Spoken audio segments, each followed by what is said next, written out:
Gloire à toi, Seigneur.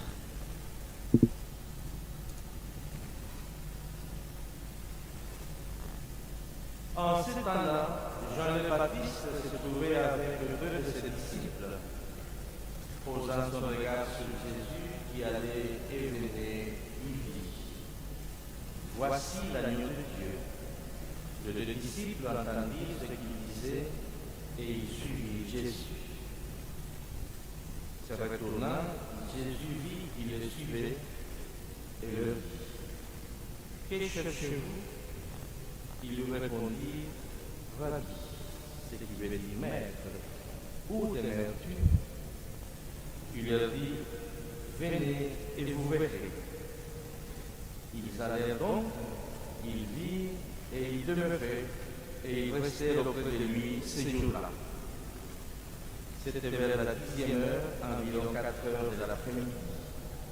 En effet, le frère de Simon-Pierre était l'un de deux disciples qui avaient entendu la parole de Jean et qui avaient suivi Jésus. Il trouve d'abord Simon, son propre frère, et lui dit, nous avons trouvé le Messie, ce qui veut dire Christ. André amena son frère à Jésus.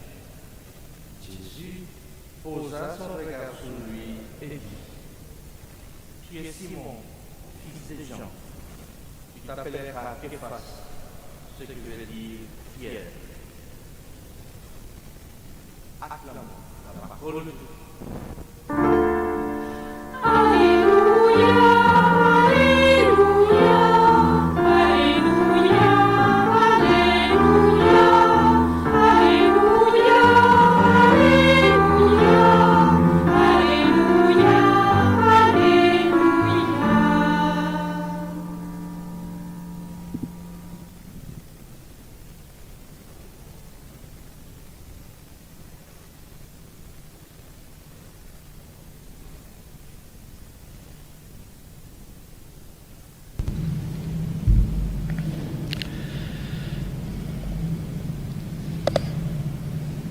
Nous commençons cette semaine, la semaine de la prière de l'unité des chrétiens. N'oubliez pas dans vos prières quotidiennes de penser à cette nécessité de travailler ensemble et de garder l'unité pour le moment. Les chrétiens ne sont pas des témoignages au top comme nous devrions. Nous avons des divisions. Nous devons continuer à prier pour que nous puissions vraiment nous mettre d'accord et travailler ensemble. Cette année aussi, le pape l'a consacré à la famille. C'est important, puisque la famille est la première éducatrice de la foi. On parle de la famille domestique, on parle de l'Église à la maison. Chose qui nous devons, dans cette période, peut-être profiter pour développer et surtout prendre conscience de cette nécessité d'évangéliser à l'intérieur de nos familles. Samuel avait été demandé à Dieu par Anne, sa mère. Elle le reçoit et elle le donne à Dieu.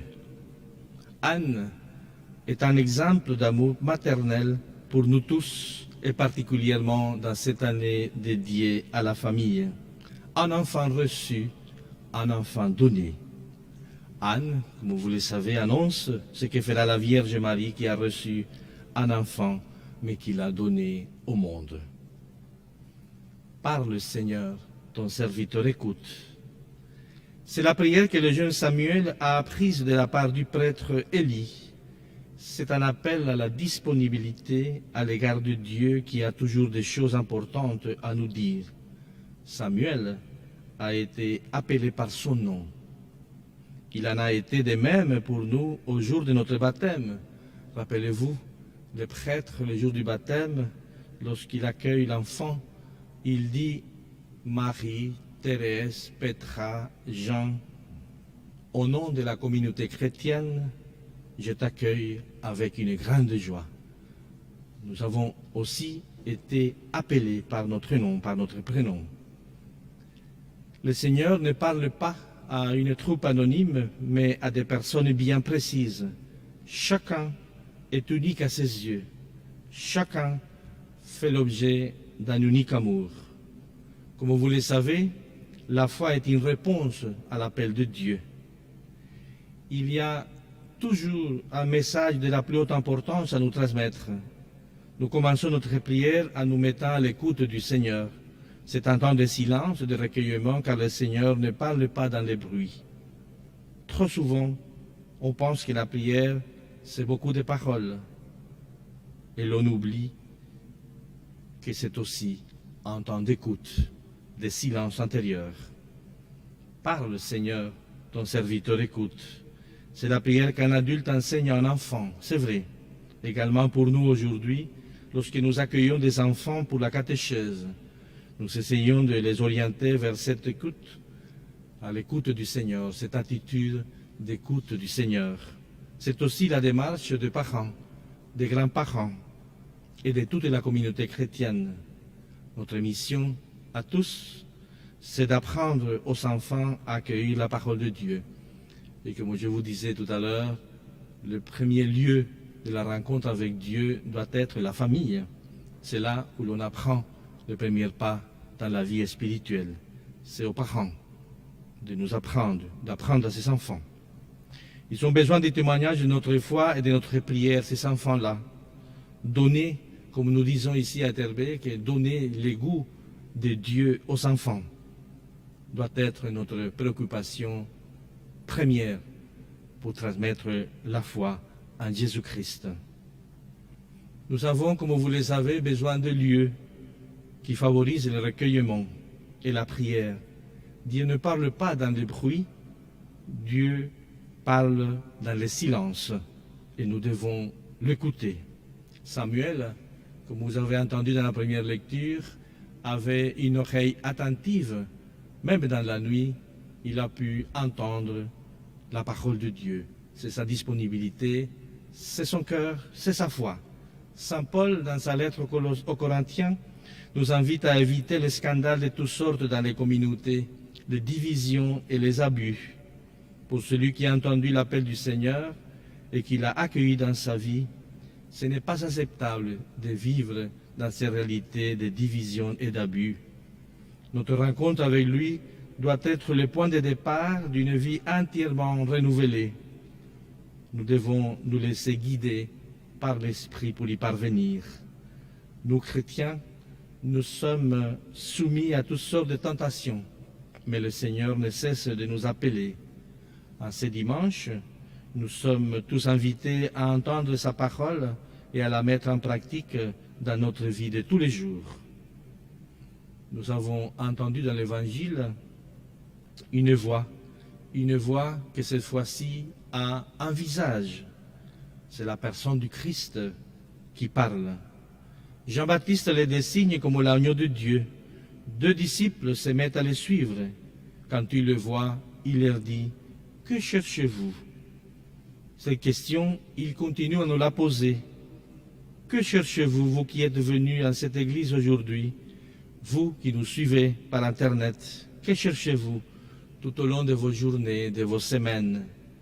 Mais bien souvent, nous avons du mal à cerner l'aspiration réelle en nous. Nous essayons de combler cette soif en nous construisant des rêves éphémères. Nous cherchons désespérément ce que notre cœur possède déjà. Rappelons-nous les paroles de Saint Augustin, que peut-être vous avez déjà entendu plusieurs fois. Tard je t'aimais, beauté si ancienne et si nouvelle. Tard je t'ai aimé, mais quoi? Tu étais au-dedans de moi et j'étais, moi, en dehors de moi-même. Et c'est au dehors que je te cherchais. Je me ruais dans ma laideur sous la grâce de tes créatures. Que cherchez-vous? Ils sont nombreux ceux et celles qui ne savent pas bien où ils en sont. Mais le Seigneur s'arrange toujours pour mettre sur leur route les personnes qu'il faut pour les aider à les rencontrer. Soyons nous aussi ces visages, ces personnes qui pourront montrer le Christ dans notre vie, dans notre unité pastorale d'Etterbeek. Dans l'évangile de ce jour aussi, les 2 disciples répondent à la question de Jésus par une autre question. « Maître, où demeures-tu » Le verbe demeurer, comme vous le savez, on vous l'a répété plusieurs fois, signifie habiter quelque part et y rester. Jésus leur répond, « Venez et vous verrez. » C'est ainsi qu'ils se sont mis à le suivre. Ils l'accompagnèrent et ils restèrent avec lui ces jours-là, nous dit Saint Jean. La meilleure manière de le connaître, c'est d'aller chez lui, de le rencontrer dans sa maison et de rester avec lui dans son quotidien, faire l'expérience de sa présence dans notre vie. Oserons-nous quitter nos habitudes pour aller voir où demeure Jésus? Voici une question à répondre pendant la méditation de cette semaine, mais aussi un grand défi pour nous les chrétiens aujourd'hui. N'oublions pas, en chemin, nous devenons toujours plus nous-mêmes, tels que Dieu nous a désirés depuis le commencement. N'ayons pas peur de nous mettre en chemin pour écouter le Seigneur, pour chercher nos frères et sœurs. Saint Jean, comme vous comprenez bien, il voudrait éveiller en nous le désir de savoir où demeure Jésus. Comme vous le savez déjà, toute vie chrétienne suppose ce désir continuel de demeurer auprès de lui. Plus tard, ils apprendront de lui qu'il demeure auprès du Père et que le Père demeure en lui. Il existe entre Jésus et son Père une union vitale, un vivre ensemble réciproque. Dans son discours sur le pain de vie, Jésus dira à ses disciples et à nous tous, « Celui qui mange ma chair et boit mon sang demeure en moi et moi en lui. » C'est pour cela que l'Eucharistie est très importante pour nous les chrétiens. Nous demeurons dans le Christ et lui demeure en nous pour nous faire vivre de sa vie et de son amour. En participant de cette Eucharistie, nous avons répondu à l'invitation du Seigneur. Il nous appelle dans cette Eucharistie à devenir ses disciples. Jean-Baptiste a orienté ses disciples vers Jésus. André l'a présenté à son frère Simon-Pierre. Saurons-nous entraîner les autres dans ce chemin vers Dieu, qui nous fasse grandir dans la fidélité à sa parole? Avec lui, nous serons porteurs de sa bonne nouvelle, maintenant et toujours. Quel grand défi nous lance le Seigneur dans la liturgie d'aujourd'hui. Donnez-nous le cœur, l'oreille attentive, donnez-nous la disponibilité et la foi de Samuel. Amen.